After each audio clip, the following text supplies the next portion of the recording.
আমার নাম মোহাম্মদ রোহান সর্দার। আমি বাংলাদেশ থেকে এসেছি। আমার গলায় টনসিল ছিল। বাংলাদেশে ডাক্তার দেখানোতে আমার কোনো উপকার হয়নি, যে কারণে আমি ইন্ডিয়াতে এসেছি নারায়ণা হসপিটালে। সেখানে আমার অলকানন্দ দেবনাথকে দেখিয়েছি এবং অপারেশন হয়ে আমি এখন সুস্থ আছি।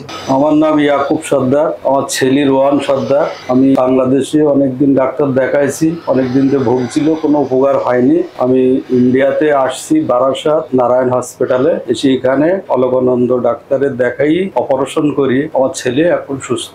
হসপিটাল খুবই ভালো, আর হসপিটালের সার্ভিস খুবই ভালো, ডাক্তার সবই ভালো, পরিষেবা খুবই ভালো, সুন্দর পরিবেশ। রোহন সর্দার নামের এই 15 বছরের ছেলেটি আমার কাছে 2 মাস আগে আসে। প্রচন্ড গলা ব্যথা, বারবার জ্বর আসা, এই সমস্যাগুলো নিয়ে। বিগত 2 থেকে 3 বছর ওর ঠান্ডা খেলেই গলা ব্যথা হওয়া, অথবা ঠান্ডা না খেলেও বিভিন্ন সিজন চেঞ্জের সময় গলা ব্যথা নিয়ে ভুগছিল। বারবার অ্যান্টিবায়োটিক কোর্স করা সত্ত্বেও এই প্রবলেমটি যাচ্ছিল না। ও যখন আমাকে দেখাতে আসে তখনও ওর একটি অ্যাকিউট টনসিলাইটিসের এপিসোড নিয়ে আমাকে দেখাতে এসেছিল। অ্যান্টিবায়োটিক কোর্স করার পরে যখন গলা ব্যথাটি কমে যায় তখন আমরা ওর এসও টাইটারটি দেখে নিই, যেটি হাই ছিল, নর্মাল রেঞ্জ থেকে অনেকটা হাই ছিল। তখন ওকে আমরা ওটির জন্য, অপারেশনের জন্য সাজেস্ট করি এবং টনসিলেক্টমি সার্জারির মাধ্যমে, যেখানে আমরা কোবলেটার ইউজ করি, স্পেশাল ইনস্ট্রুমেন্ট, ওটার মাধ্যমে আমরা ওর টনসিলগুলোকে রিমুভ করি। আফটার 2 মান্থস অফ সার্জারি এখন পেশেন্ট ইজ ডুইং ওয়েল। এখন ওর কোনো প্রবলেম নেই, ঠান্ডা খেলেও কোনো সমস্যা হচ্ছে না এবং জ্বর আসা এবং বিভিন্ন সমস্যাগুলো থেকে